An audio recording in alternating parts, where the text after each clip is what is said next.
and nothingness escaped him. In, out, in, out, in a blur of delusions, passions, nothing but absurdities to the conscious mind. But the conscious mind is never permitting of the state to which it succumbs for the greater part of its meagre existence. The great portion, yes, who knows? Maybe some, the driven, the half-wits, the men of the ladder can do without, but for others, I need my sleep. Maybe the brain functions better that way, or maybe I'm just lazy. Why not? After all, it's my liberty to be so. What better contribution to society is there but to lie here in the hazy, broken days, perpetuating the material processes that keep us trapped in such rabbit-like surroundings, paying away the days, I swear. In, out, in, out. There's no way double beds were made for two people.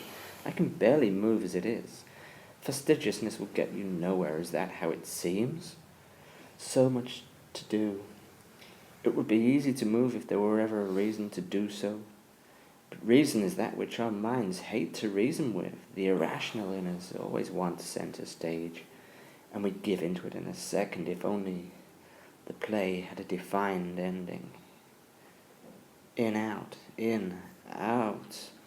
endless striving towards such frivolous goals. For once I might be content with one, until another 100 came along. Fulfillment of the will's never all it's cracked up to be. As well, I may as well.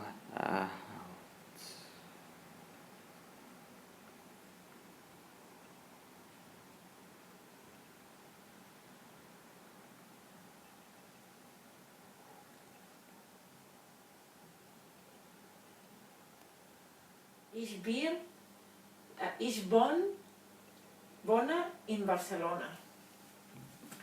Ich heiße Olga Martínez. Ich bin drei und...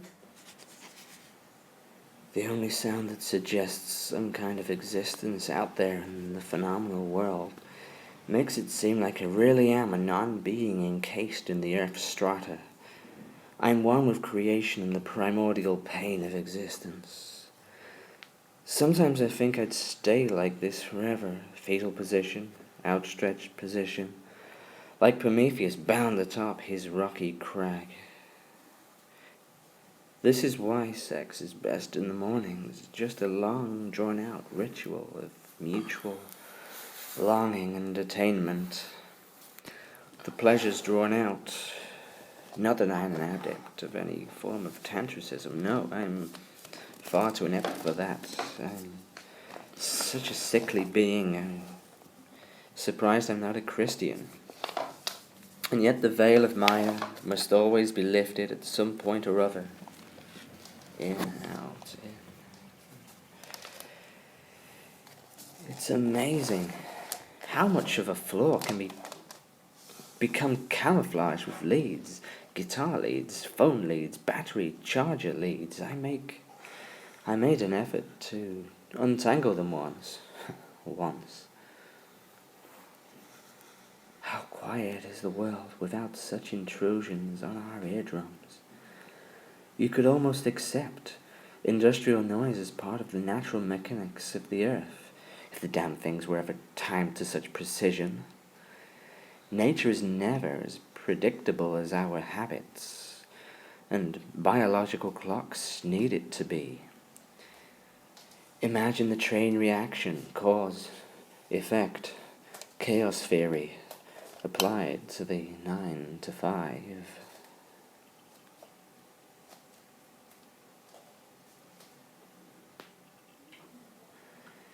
Sometimes the only way to get anything done is a spot of urgency. Be it being late for something, or something more immediate, such as bladder control. Yet,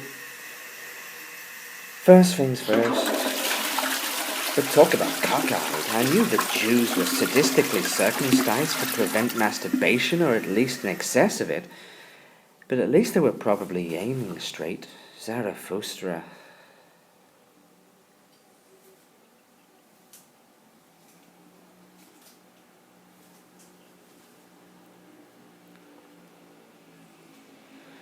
I know I'm an environmentalist, and showers are a waste of water. But I suppose the real reason I don't like to bathe is, I'm not a sensualist who needs the comfort of a hot shower. Yet, anything short of freezing to death isn't worth the cleanliness. Besides, what's more important, cleanliness in body or mind? It almost seems that the healthy in spirit are obliged to go about bearing the layers of their labour. But if you're going to go to the effort of contradicting yourself so blatantly, it's not enough just to have hot water. It has to be so hot that you can barely touch it at first. So hot that you have to gradually pass under the water without scalding yourself in the process.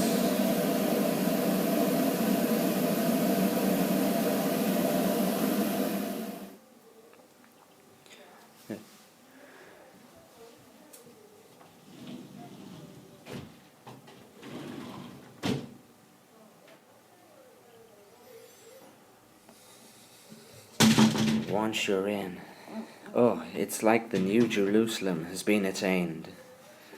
Either that or the decline of the Roman Empire didn't result in centuries without such pathetic sensual fulfillment as this. But why does the Schopenhauer principle always kick in?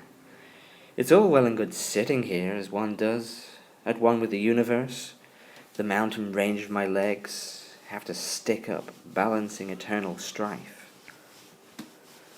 Always the left leg first, but it's nothing to do with politics. The Romans never had it so harsh, bastards.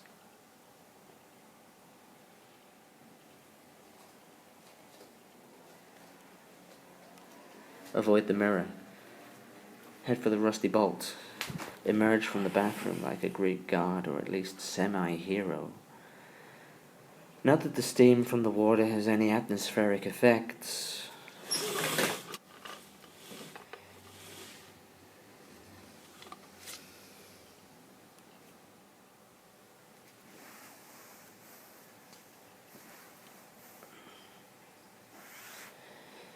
If I'm ever gonna get out of here, I should at least try to get my things together.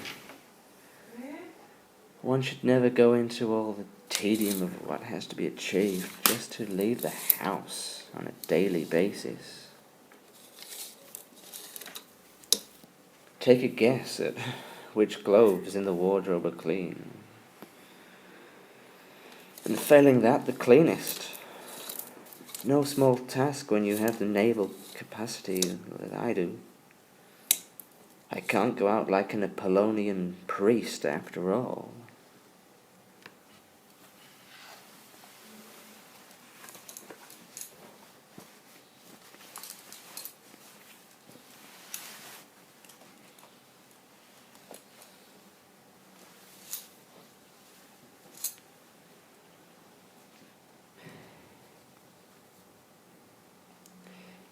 It's time to get out of here.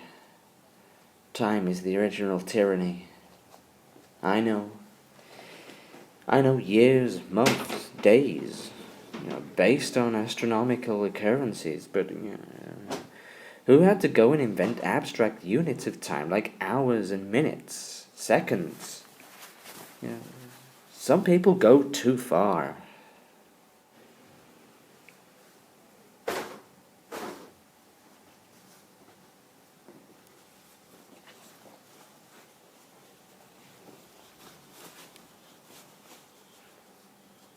And don't forget to brush your teeth. Think I was almost here. It's still living with my parents. It's particular how some people would find me unhygienic, and yet the little things they take for granted seem the height of filth to me. Semiotics of cleanliness aside, I could never understand why anyone would want to leave a toothbrush in the same room as they have a shit. Yeah, it's an oxymoron, but I haven't managed the immigration of the kitchen yet, and worse shit happens in kitchens. The Greek gods may have been human in temperament, but for the most, their most truly human attribute was, well, their most truly superhuman attribute was apparent in their ability to walk about outdoors completely barefoot. Imagine.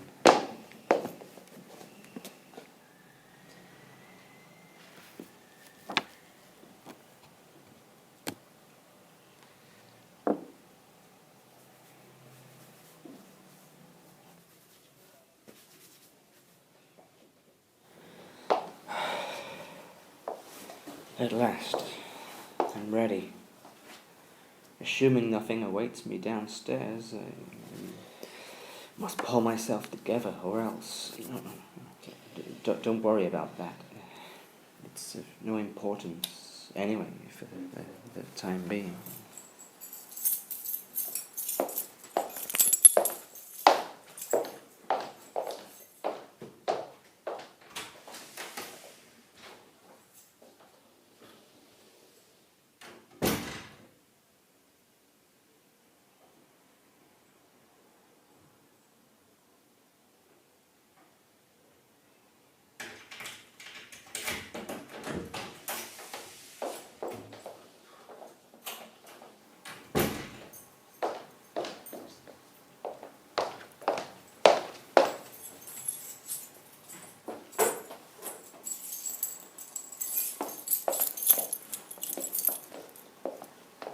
Only now, on the move, do I turn not forward to the day's events and eventualities, but back to the previous night's antics. Quite a night. A few pints with friends who were really in the mood for a few more.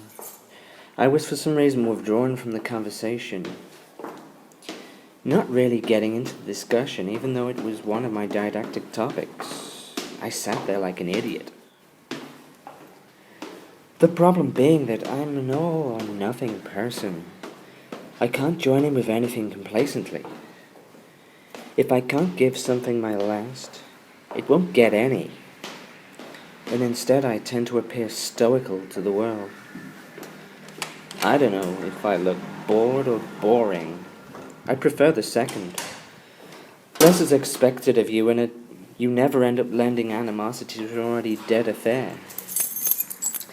In hindsight, it was probably the fact that instead of concentrating on the conversation at hand, I was contemplating this new withdrawn side to my temperament that was more likely than not its own cause. Down the street, a look of purpose.